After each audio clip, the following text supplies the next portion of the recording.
Welcome, everybody, to the Raad Life, the only talk radio show that takes you along with host and age explorer Raad on his continuing journey of discovery into life's challenges, opportunities, options, and all the latest and greatest things that come with getting older.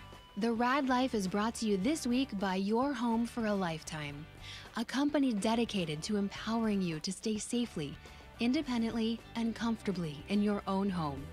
And now here is your host, Raad. Good afternoon, everybody. Good afternoon, gentlemen. Hello. Hello, hello.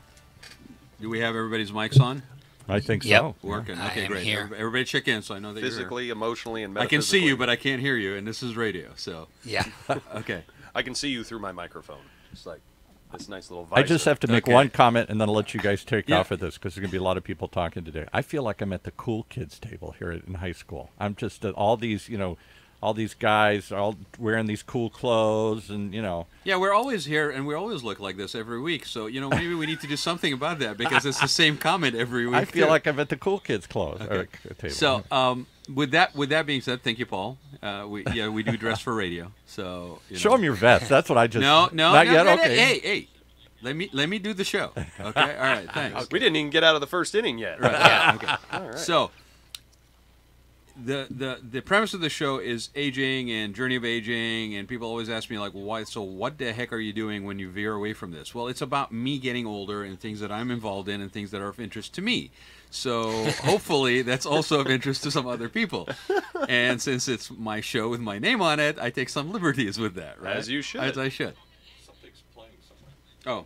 The live feed from Facebook. And my live feed of from this my show Facebook, because I'm trying is to be interfering with the show. courteous and want to make sure that anybody has questions I catch it, so we're turning that off. Okay, so before we start, to Paul's point, if anybody has any questions, you're going to have to call in this radio station at what number, Paul? If you want to be one of the cool people talking to all the cool crowd here today, you can call us at 949-330-7761.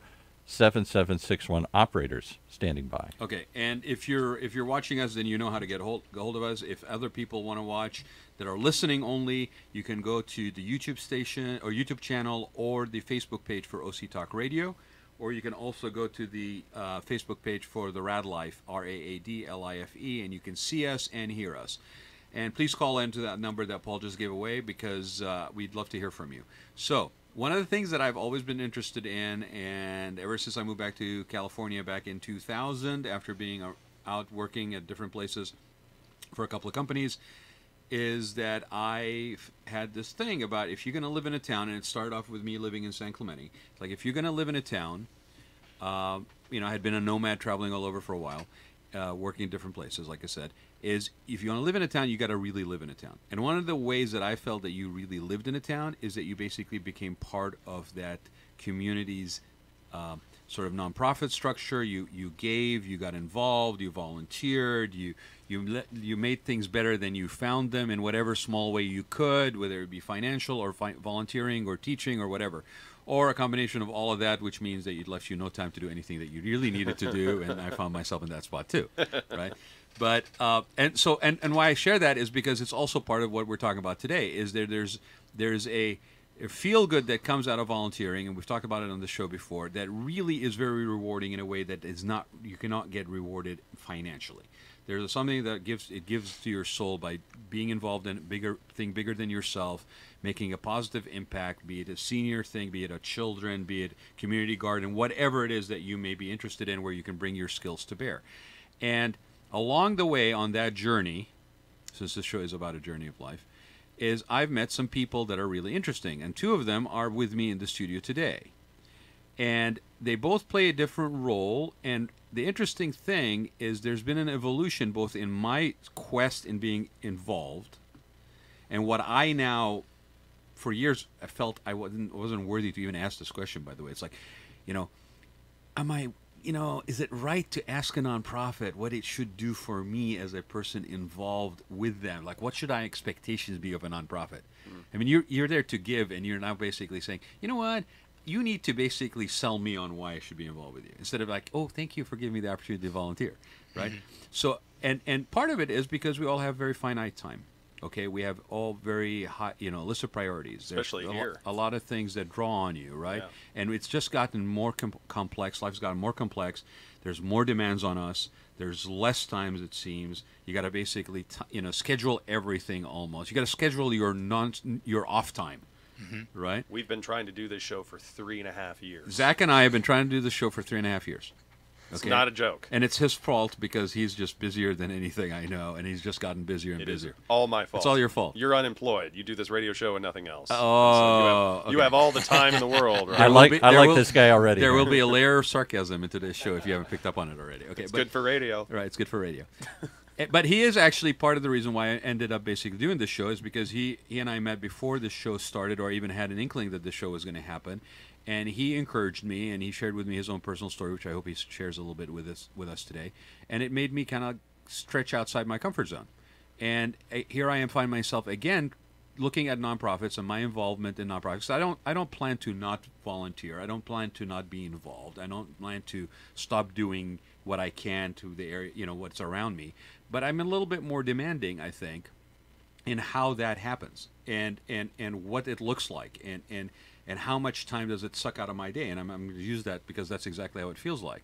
And there's been nonprofits, the boards I've served on over the last 16 years, that I've either kind of lost interest, or I find myself basically going through this sort of a cycle of things just basically repeating themselves, almost this the definition of crazy. It's One of like the we keep biggest doing problems. the same things over and over again, expect different results, and it never happens. And there's common problems with nonprofits that are They can't get out of their own way. they can't get out of their own way, and so everything. We talk about this, and everybody goes, yeah, at retreats, and then we go away, and then nothing happens in some cases. Composition of boards, strategic composition of boards, what people bring to the table, the skill sets that you need to know that you need before you even go out and seek them to make sure that they're part of your board. Financing, grant writing.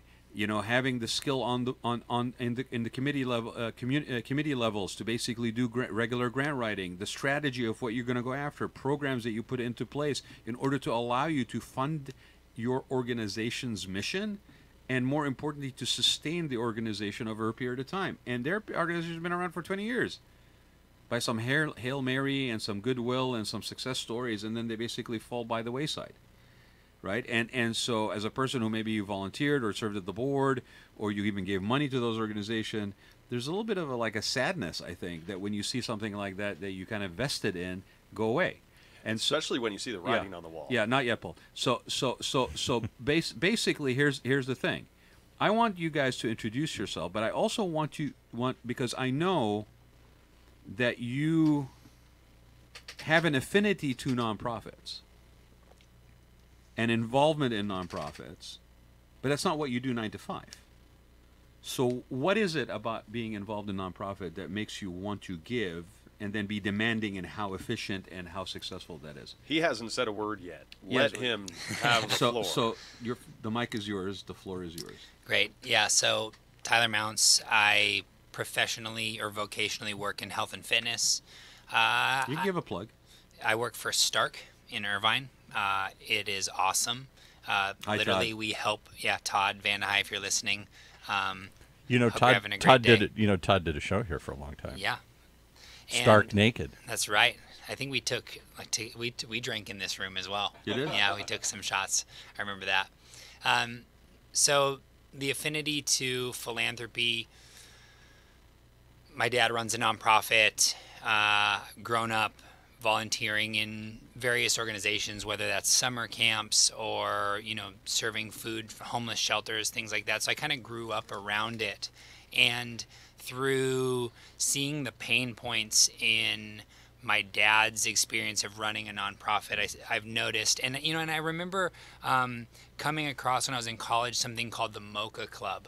Okay. There was this idea that for $7 a month, the cost of 2 mochas, right? So you give up 2 mochas, and there's an amazing organization out there called Skip One, skip and the number 1.org. That's really cool. Like same concept, like whatever it is you do, like pedicures, a massage, whatever. If you skip 1 a month, and then that money gets donated to charity. Oh, I get it. And so for $7 a month, if everyone skips 2 mochas, Starbucks will not go out of business, but potentially kids in third world countries can have clothes for school, clean water, whatever it is, just because of the way that, how far the dollar was able to go, and collectively, that's this idea of this collective.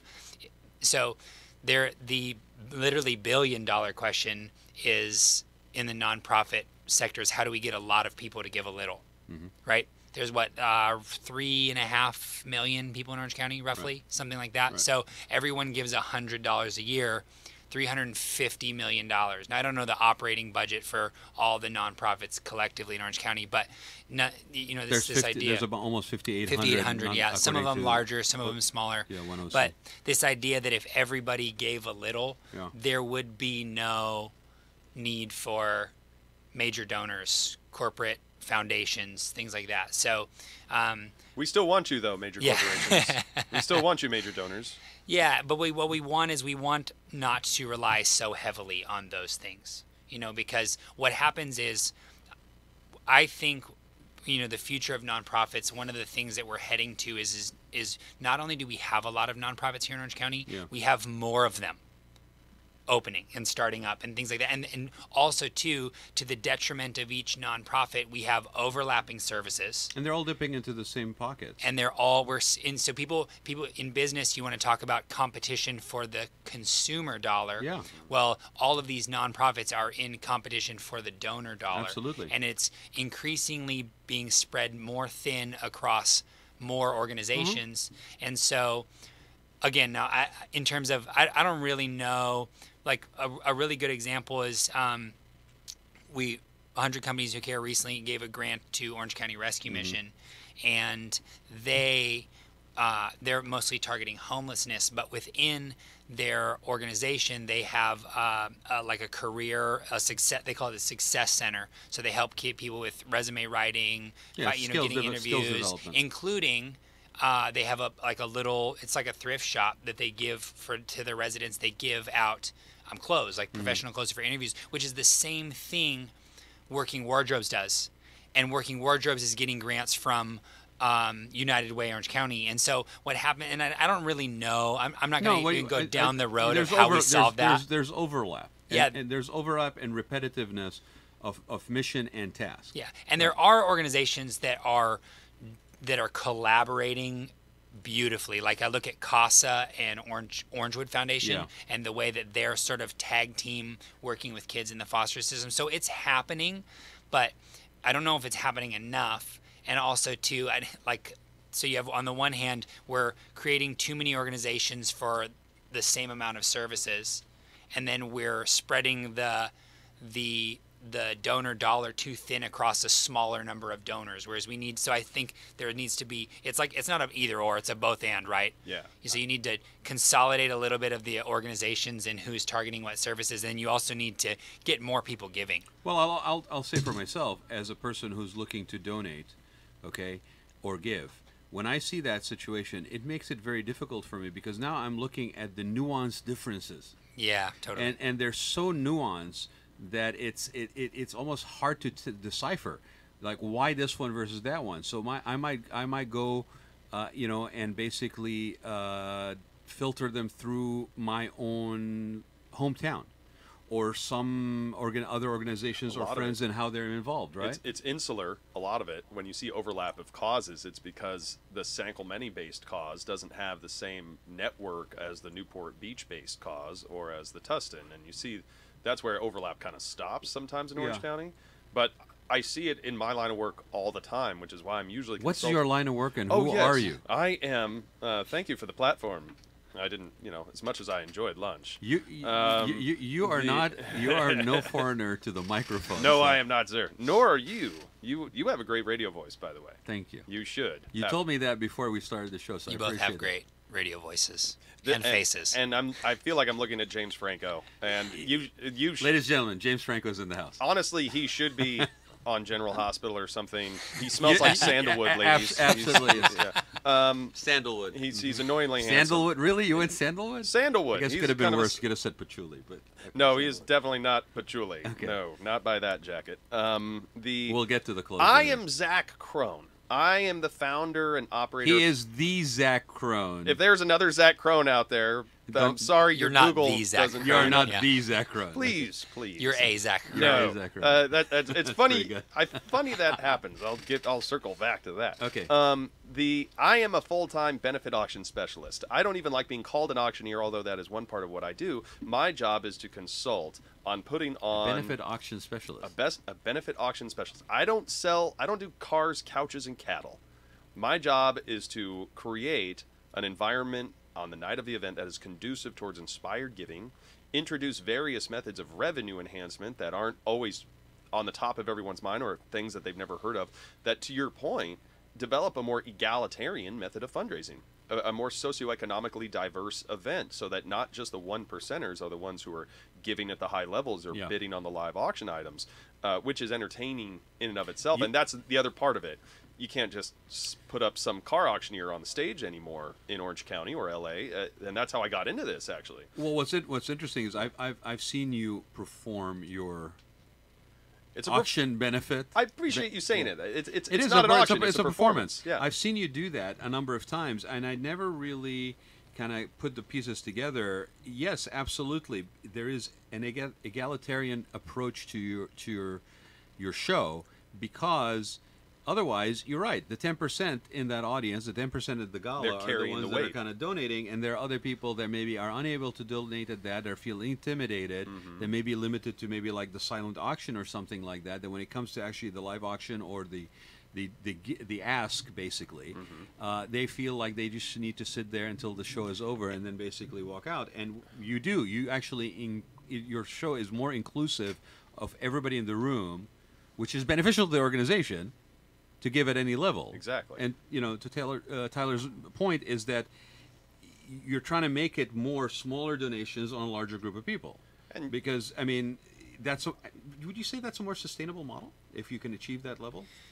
You talk about the egalitarian Yeah. model. Yeah, I mean it's absolutely more sustainable because and it makes sense. I mean, what happens that is, skip thing I mean, is amazing. think about a business that relies too heavily, like a service business that has If you're- 60% of the revenue coming from one account. Right. Like as soon as that account walks out Oh the my door, God, you're Like- talking like business Firestone- principles in the world of nonprofits. yeah, I know, weird, right? Gentlemen, like- are we going Yeah. there? Firestone and Ford is a perfect example. Yep. What happened to the Firestone company after Ford stopped using Firestone from 1910 till like what was it, the mid 90s when? So they what would happen to a nonprofit when if they they made their donors? overly and so there's I think there's a Interesting. lesson to be learned on the part of so I'm involved with CASA, so I'll mention that one because I know a little And more. for those who don't know what CASA is, Court-appointed special advocates. They're working Very with kids, important working organization. amazing organization. Obviously, I'm involved, so I think what they're doing is really cool. They had an event recently. They called it the Pinwheel Project, and they had you could buy a pinwheel. You know, what I'm talking about like little things to spin for $5. It was Child Abuse Awareness Month, or no, it was Foster Care Awareness Month, and so they wanted to sell a pinwheel for every child in Orange County that is in foster care, which is approximately 3,100 or 3,200 kids here in Orange County. And so $5 per pinwheel. And what they were trying to accomplish was not a large amount of funds, but they were trying to increase and engage a new wider donor audience. base. cast a wide Yeah. net at these things. And so Well, and raise awareness. And it's raise a- a- awareness, exactly. So and all these benefits, and two, there's a really, really important lesson I think nonprofits can learn, and it's like high-end retail, right? Like so, I walk into a store in my jeans and a t-shirt, versus the guy who walks in a tailored suit, and the perception that kind of like me right now in a polo shoot. You guys exactly. are See, wearing like sports clothes. everyone, it would be horrible for me to not take you seriously. That's why you're on that side of the table. No, but so like I've been snubbed by Yeah. nonprofits when I either offered, whether it was my time or or been not overtly but kind of more subtly made to feel like my contribution wasn't that significant. And what happens is there's a danger in that because Get you ostracized. also for one, it would be horrible to have a nonprofit, someone going around in the community talking about a nonprofit being like, yeah, they're a nonprofit, but they're not very nice like they kind of shut the door in my face. Sort of kinda the thing. number one thing you need to be as a nonprofit is Nice. Yeah, kind. And also, too, like, everyone is only 1 degree of separation away from someone my else. God. And Small so, world. very small world. and yeah, exactly. And the longer you're in Orange County, the smaller this community circle gets feels. smaller. And so, I think that the organizations that are doing well at moving towards that egalitarian donor model are the ones that are engaging donors on a smaller level with the Crowdsourcing. perception, crowdsourcing, but also with the perception that it's significant. So they had a huge social campaign, email campaign, all going around these pinwheels, which was, and by no means a large fundraiser for them, but it brought however many people into the fold where it's like they're aware of what COS is doing and they're made to feel like they're contributing to something meaningful. So I say this to clients all the time. Sorry, Ron. No, go ahead, Zach. Everyone wants their act of generosity to feel like a tidal wave of generosity and not just a drop in the ocean. At nonprofit fundraiser events specifically, 60 to 70% of the people in the room are usually guests of someone who bought the table. Yeah. Someone who couldn't afford a $2,000 table. Yeah. So the majority of people in the room It's a very good point. haven't spent a dime, and unless you offer them a means to participate, whether that's through all the various revenue enhancers that are available to them, And different levels to participate. then because there's things that I say on stage all the time. What if I could find a way where everyone in this room could participate for no more than $20, and we can instantly and magically turn that into over $10,000, and we're going to reward you for doing it. You might win something. There's only 3 ways at these events to get someone to give. You either inspire them with the emotional cognizance and empathy generated from the cause itself, and by the human connection that is inherent in the nonprofit. 2 is to motivate them to give, for the more cerebral givers. Yeah. And we see that all the time on television. For just $20 a month, you Yeah. can teach this puppy to speak Spanish or whatever. Or a match opportunity where if you give $500... It's California, so, there might that be a exists. nonprofit It's that- out there. Hi. Yeah. There are events on September 22nd. And what's the third? What's the 23rd? The third. The third way to get someone to give is to incentivize them. And we're going to see that a lot more, I think. After the tax law has changed, people are not as incentivized from a tax deduction standpoint as much because the minimum went up. And so the nonprofit has to make that up in some way. And you don't know this, but Oh. I fell for that at one of your events. You didn't fall for it. No, you're right. Sorry, You fall for it's the wrong wanted word. to Yeah, participate you're right. in So, a way that was comfortable for you. so we're at the Ronald McDonald House Nicely Orange handled. County Fashion Show. It's called contagious giving. And they're doing it wasn't a paddle raise, but it was the giving commitments that works from 2,500 on down. Yeah. And so I had picked the point at which I was going to give. I don't remember the increments. It was like 25, 15 and on down. And so I had already, because it was an organization, Todd and the guys that I work with, like we've done some work with them in the past. So I was already in, had my amount, I gave it. And then on the last one was $50. That was the lowest amount. And Zach said, "Oh, and by the way, if you contribute at $50, you'll be entered into this Opportunity, drawing yeah. for one of the things was a bike." And I was like, "Oh, it's a cool bike," and it is charity, and I actually have had pretty good luck with raffles in the past. I'm like, all right, I'm in. So I contribute for another $100 because increase my odds. And so anyways, so what happens is this is awesome. Sorry, this is a little segue story. No, this is great. There's like 3 Was prizes. this the beach cruiser? There was a beach cruiser, and there was a watch. He and knows there where was- I'm going with that. And there's something else. And so what happens is they draw the one for the watch. They draw the one Yep. for the beach cruiser. They draw the one for whatever else. I think there was maybe like a 2-night stay somewhere. yeah. And I'm like, oh man, a bummer. And then, but the last one, whoever drew the bike, was a staff member of the organization. Oh. And so he donates the bike back, and then the guy in the front decides he wants the bike, not the watch, so he gives the watch back. He takes the bike. doesn't remember that part. All these side deals are Yeah, hilarious. and then the next thing you know, there's one more ticket to be drawn, and I ended up winning the watch. So, So, anyways, it was just funny because do you want to? I was you go. incentivized to give at a Do higher you want level to tell than I him the had. rest of the story? No, you tell it. He You doesn't tell it. remember the rest of the story. you tell And it. it's ironic that we're all sitting around the table. I know. Were you at that event? I'm the one who gave back the bike. Oh, you gave back the bike. Oh my gosh, that's hilarious. No way. That's I feel awesome. it was Ashton Kutcher here. I'm like getting punked right now. No, He doesn't come back and I'm realize the it. one who gave back the That bike. is so funny. I thought got it was, the Beach Cruiser, and I'm like, where am I going to it was like a Dr. Pepper bike, wasn't it? See,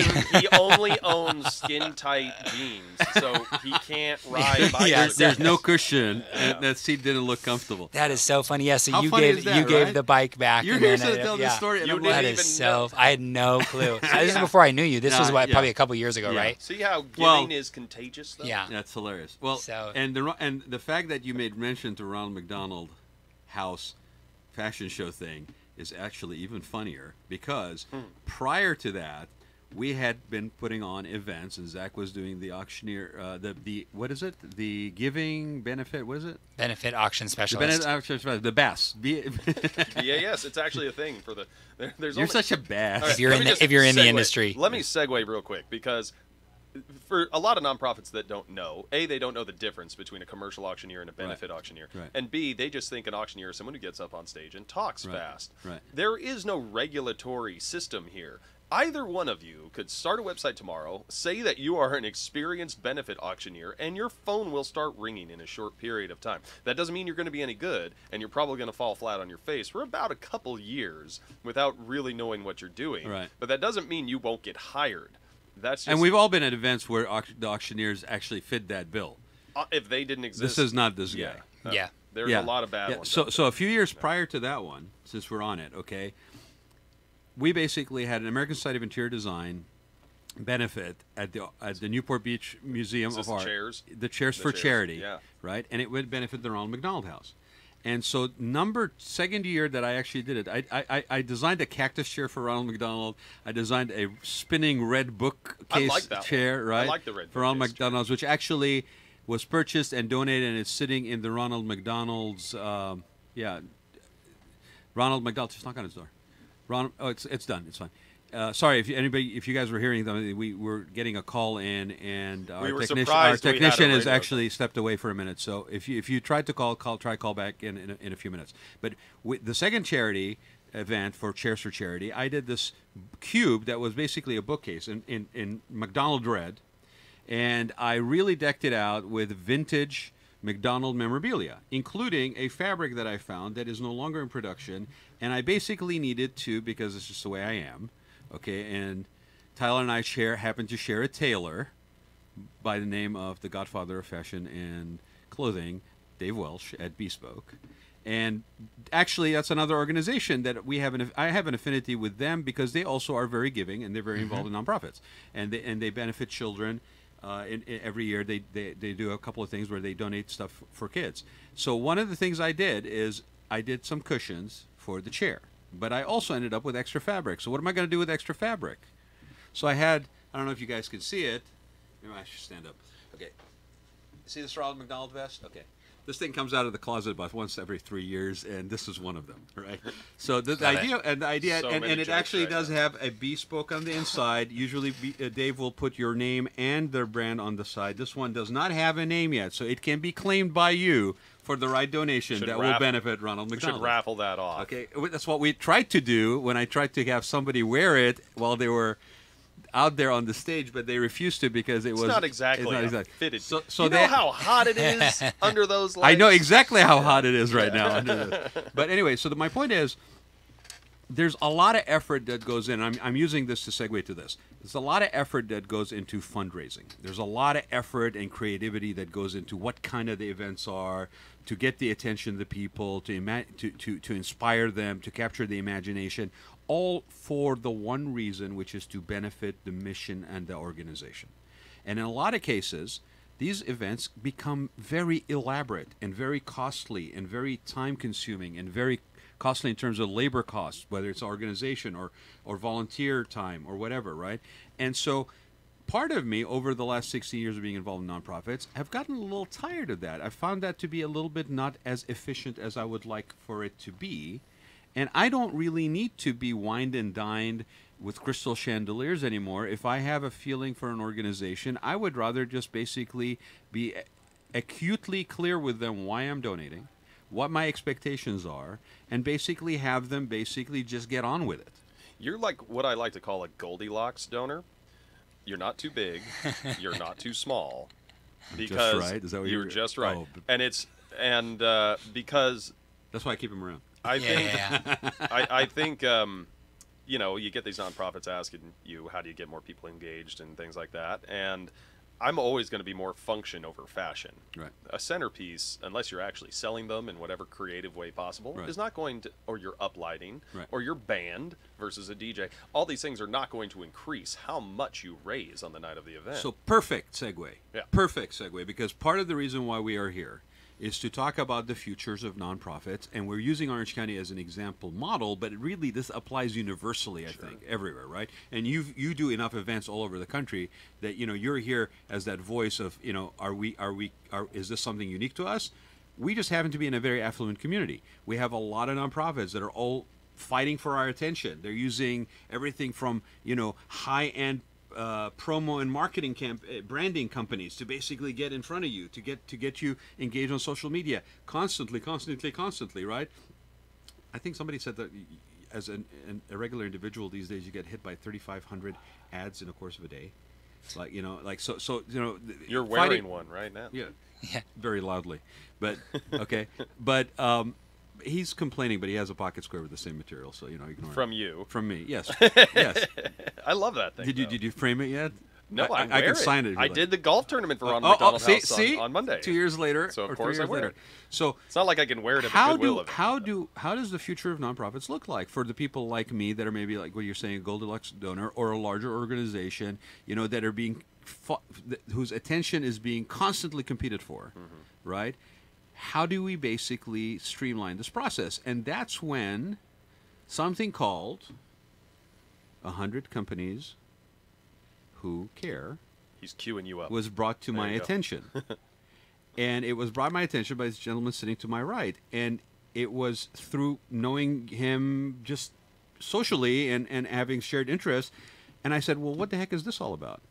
And he said, well, come and see for yourself. And I was blown away. Check it out. And I was really blown away. Okay, so why don't you tell everybody who's listening, what is 100 Companies Who Care?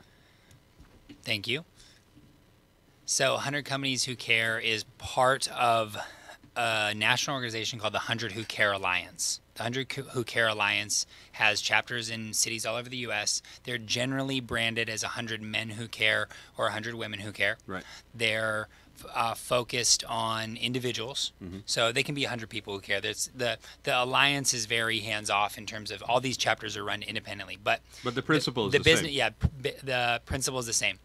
They create what's called giving circles. Okay. So the Alliance isn't an organization or a nonprofit in of itself. They're people who gather together to give collectively. So a group of individuals, 100 people commit to give $100 per quarter, so $400 annual commitment, and there's an event each quarter. At every event, there are presentations from 3 local nonprofits, all nominated by members. And then at the end, and they pitch the group, think like Shark Tank style. I call it the dolphin tank. The Shark 'Cause Tank is a good one. It's Dolphin it's tank? yeah, it's like like that, but ferocious? it's like, yeah, but it's charity, so we should be more friendly in dolphins, I do a nonprofit that is totally against keeping whales and dolphins Yeah. in captivity. You should. So really yeah, so pump the brakes. dolphin. Manatee Circle. We'll call it the Dolphin Harbor. Okay. better. So- Disney may be coming after. Yeah, A there we harbor go. is something you can come and go with. Yeah. I like it. So- it's a pool of people that come together and They commit. give a presentation and pitch, and then the members vote, and it's winner takes all. So all 100 checks go to the winning organization. They walk away with 10 grand. Let me get this straight, just to recap. So cool. A by the group way. a group of people come together. They commit to giving on a quarterly basis or a yearly basis, and then basically the money is divvied out or given out on a quarterly basis. It's given out to charities that are nominated by the members of this group. Nominated and then voted voted by. on after they present in a dolphin, shark, whatever you want to call it, format to the group, and then those members basically then vote who gets the money, and it's a winner takes all. Yeah. Okay. So Orange County, I think unique to a lot of cities in the areas in the U.S., we have a lot of nonprofits. You'd mentioned there's like almost 5,800. There's also blow me away. there's also Not to mention schools too. yeah there's also Those are the registered, by the way. those are registered, yeah. So those are going to be in that pool. Yeah. But we also have close to 30,000 businesses. Yeah. Here in Orange County as well.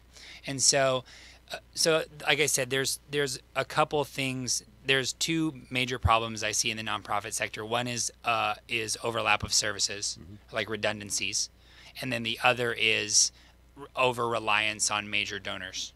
So this concept, the difference with 100 companies is we get 100 companies together, they all commit to give 4,000. Well, it's a $4,250 annual commitment. The 250 covers transaction fees, credit card fees, and food for the event. Everything else is sponsored. So it's administrative kind. Yeah, a little bit of administrative, but of the 4,250, 4,000 is actually going to end up in a local charity. Right. So there's no one's on. No, I don't have a salary. Like we're not even really an organization. Right. Like we're like it's a movement is what it is, more so than an actual organization.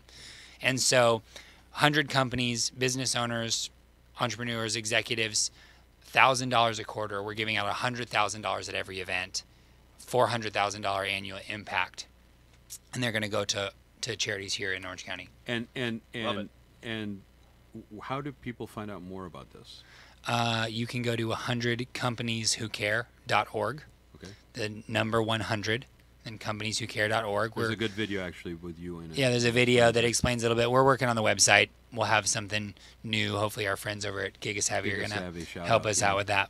And then, and then there will be a contact. The thing is with it, it is a invitation / referral / application membership process. So it's sort of open to anyone who is a business owner, but there's certain guidelines of who can and cannot, right? Yeah, we want to protect the idea is that there's two value propositions I see with this model. One is the idea that the whole is greater than the sum of the parts. Mm-hmm. So you're a member of 100 Companies Who Care. You pay your $42.50 a year, and you will at that point be able to be exposed to and vet and potentially get more involved with 12 different charities over the course of a year, because you're going to have to hear from 3 every single event. And so what happens is if I'm a business owner, I can take, for one, if I go and try and divvy my $42.50 up among those 12 charities, it's going to be minimal. You've diluted your impact. Yeah, you're diluting the impact. It's a drop in the, yeah, exactly. It's nothing, as well as it's very, very time intensive to go seek out and then vet these charities. So what do you we do it collectively. We first of all, business owners are bringing charities they already like. Right. And then essentially you're collectively and socially vetting them together. And then on top of that, your $42.50 now is going to show up as a $400,000 the impact is much bigger. No, and the other thing too, and this is there's an egalitarian component to it as well, which we mentioned already, because that's our $20 word, radio listeners. Yeah. So there's going to be on the website 100 company logos in no particular order. There's no Bank of America or U.S. Bank as the platinum donor, and then the gold donor and the silver donor, and on down, and then me who contributed, and I'm one of 42 bronze donors. The bottom. No. Everybody's equal. Everybody's equal in their equal contribution. Mm-hmm. Equal impact, and so that's kind of the appeal. The model. The appeal to me on something like this is that very much so, but also the fact that it has the benefit of everybody getting around and not only vetting these organizations, because in some cases, if you have a certain credibility with the group, you're not going to bring in an organization that you don't already know is going to stand the test. You want to vouch for So someone you'll that's probably, worth vouching right, for. which is a great thing, because then nobody's bringing in something that isn't been vetted or is going to reflect negatively on them, or I heard about this thing, maybe we should talk about it. You're going to bring in sort of a quality organization that you feel are deserving, that you might even have had previous engagement and involvement in, and basically try to champion them to the rest of the group. But what I really, really like about this is that it doesn't put unnecessary burden on these organizations other than to do that, to show up and basically pitch. And it's 1 out of 3, so it's a 30% chance, not like 1 out of 10, 1 out of 15, right? And you basically have a good chance to have a large reward that is now supported by all these 100 companies that basically are coming together. Now, you might not have 100 people that are voting when that happens because of who's available or who's not, but wait, hold on. Zach's got an idea. What's the idea, Well, Zach? the other aspect that we haven't even talked about as to why this program is beneficial is human resources. Some nonprofits exactly are only as good as their executive director. Exactly. Or they're only as good as their development director. Exactly.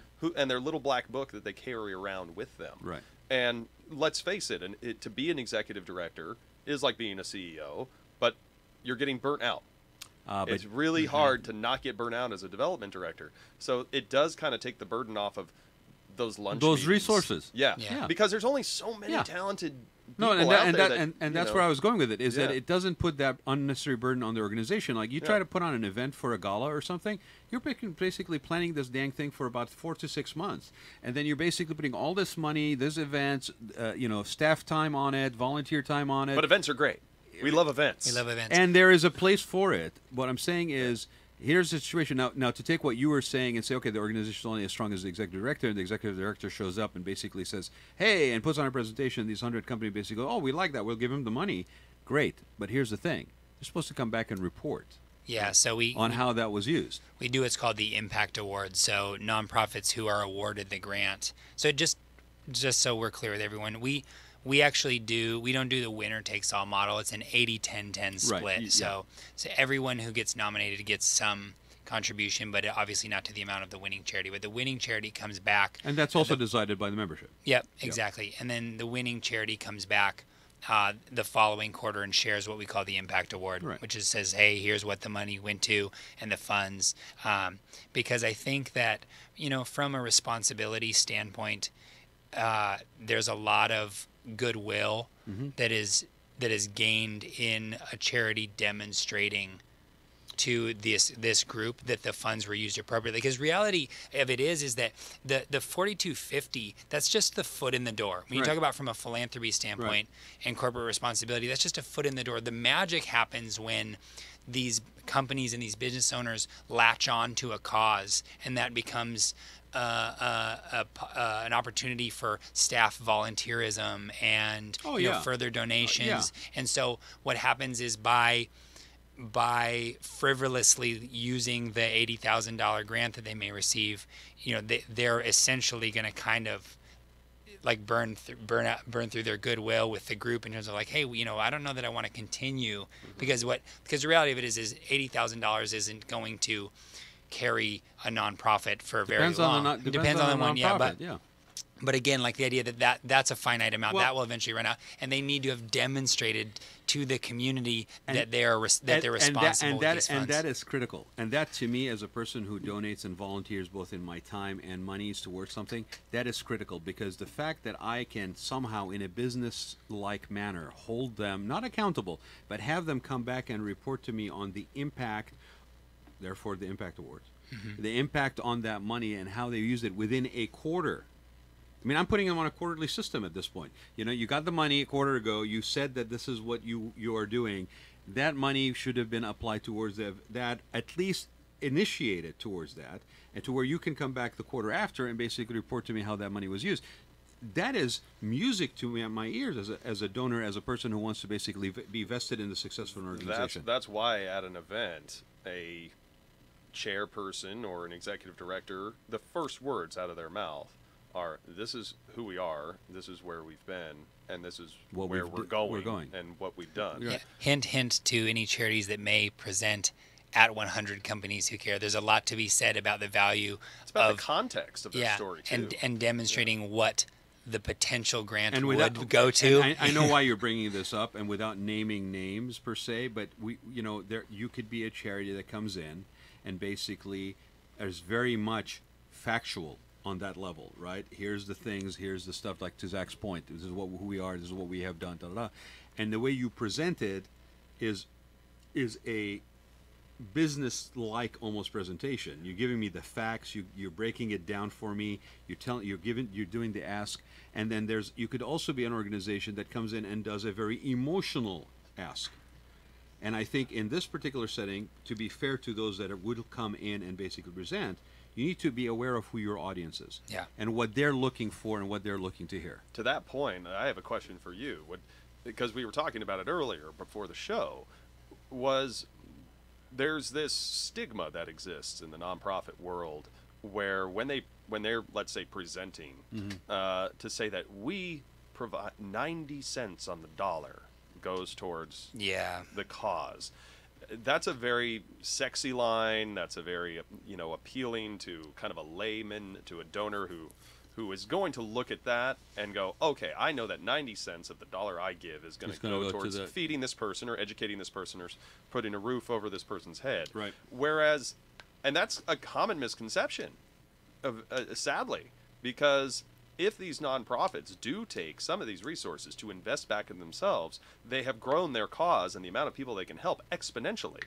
A nonprofit's going to raise like $500,000 in any given year, and they say 90 cents on the dollar is going towards the cause. Yeah. But if they invested a larger portion of that into their own operation and brought in more human resources, more methods of outreach, more PR, all that good stuff, they're going to raise $1 million. Yeah. Now, they may not be raising 90 cents on the dollar. Right, They might be doing 80 cents on the dollar, but they've still raised More more money money. for the cause. Yeah. And that's Well, so that's all. when someone's presenting, does that curry favor with your group and where they say 90 cents on the dollar, or is that something Your that the audience people, is a bunch of businesses. So are they so well steeped in the nonprofit world to know that stat shouldn't carry as much weight as it does?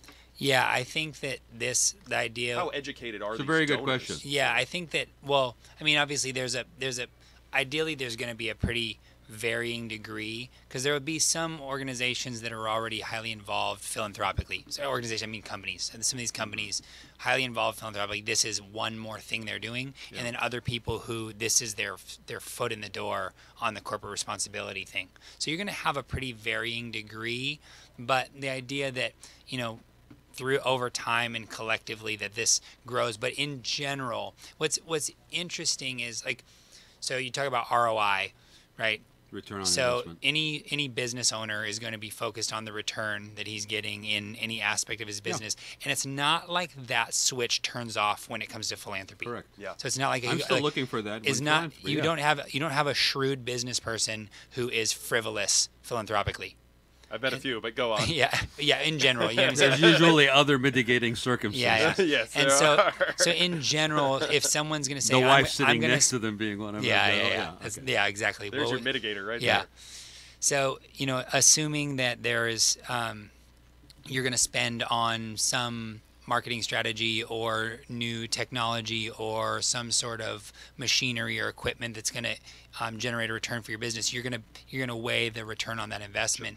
You're going to apply similar principles to your philanthropic giving. That's the idea, and that collectively it will be an audience that, hopefully the wool's not easily pulled over their eyes. I think that it won't. And again, it's a group situation.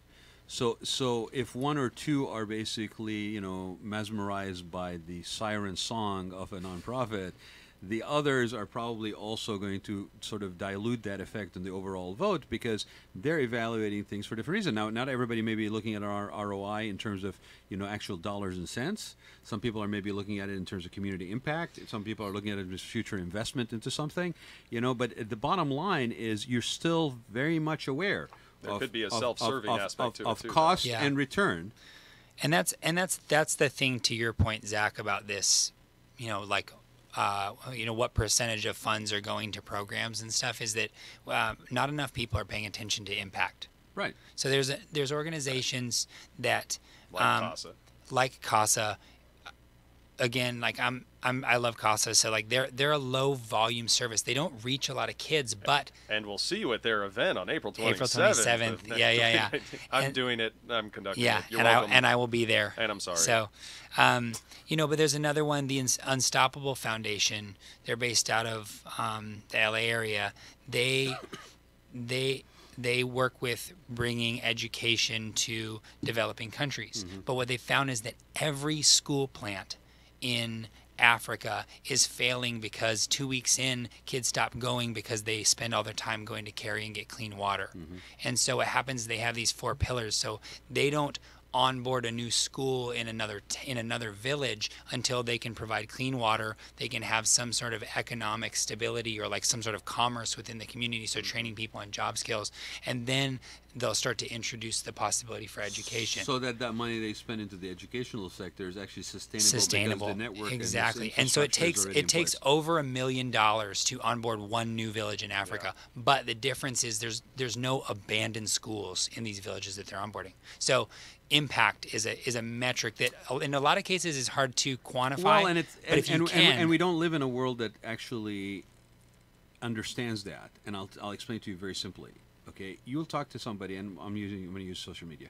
You go, oh, how many followers do you have? Oh my God, you got like 14 million followers. I'm like, okay, what's the convertibility ratio on that one? Because you got all these likes and all these followers, but I mean, are you still struggling paying your rent? And the point to be made here is you got to look past these catchphrases that Zach was pointing out. 90 cents on the dollar doesn't really mean anything if the dollar is all that you're getting. Right.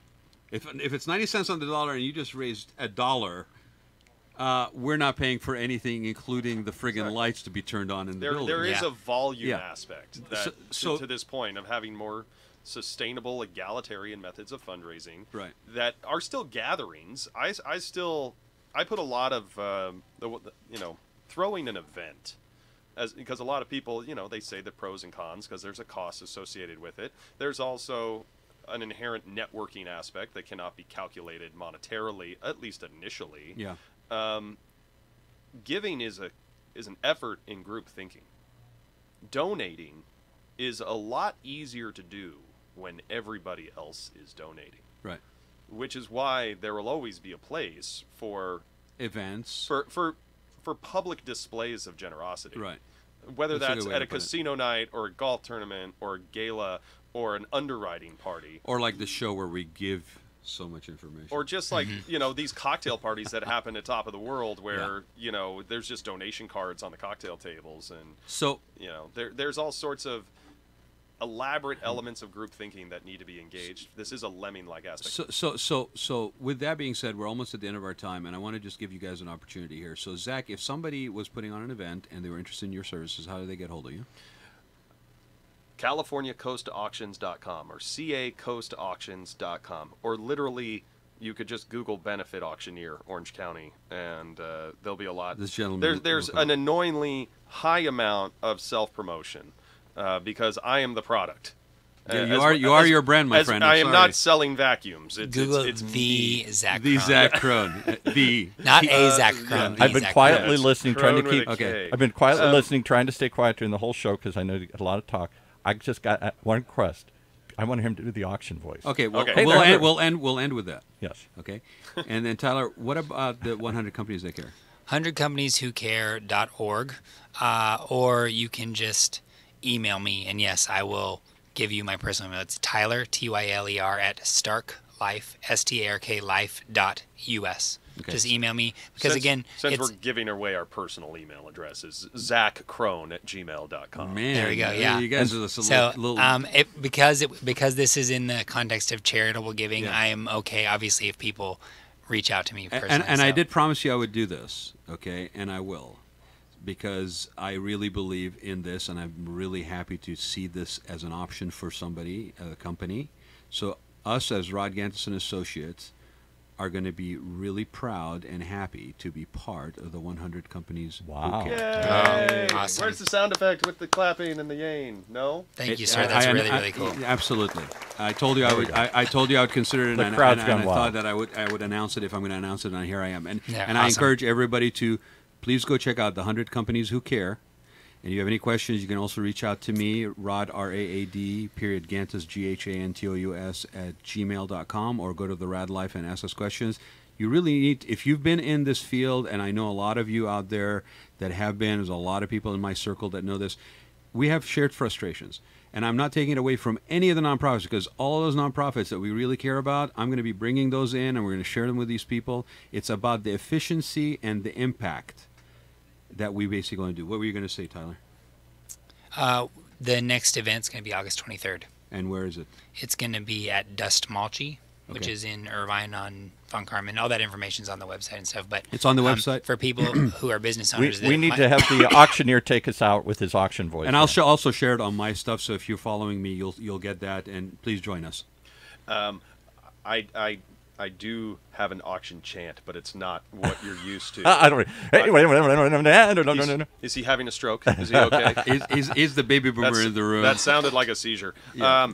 Okay. Bite on something. It has to be clear because a lot of these people that come to these events are novices. They're not buying to. Okay. Maybe we have an appearance. 750 need a bit of 1,000. There's 1,000 and 1250. Hood a bit of 15. 15 and 1750 need a bit of 2. Hood a bit of 2. Anyone a 2? Need a bit of 2 now. I have a bit of 1750 looking for a bit of 2. Anyone care to bid or just play along, or am I just? I love it. Oh, 2. Love it. There it is. We finally had a bid from James Franco. Looking for a bid from the George Clooney stunt double. Come on back at 2250. He does kind of look like, if you really look close, if you want to see it, you'll see that he does have a Clooneyism to him. Yeah. It's the olive skin. What am I bidding? Am I doubling him? I'll double it. I didn't even say what I was selling. You were just buying. I'm just so proud of you for not only becoming a member. You called me of a Goldilocks. What do you want? At 53, I became a Goldilocks. It's about time. The fact that you're joining this group is definitely commendable, especially the fact that you're paying upfront 5 years in advance to give over $20,000.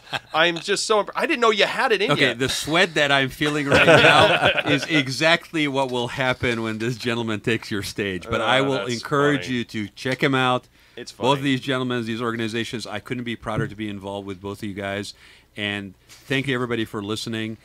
We will share that information about the next event for the 100 companies who care. Gotta go. And I will put on Zach's information, too. So thanks, everybody. Join us next week. You have been listening to the Raad Life Radio Show with your host and age explorer, Rad Gantos. Brought to you on the one and only OCTalkRadio.net.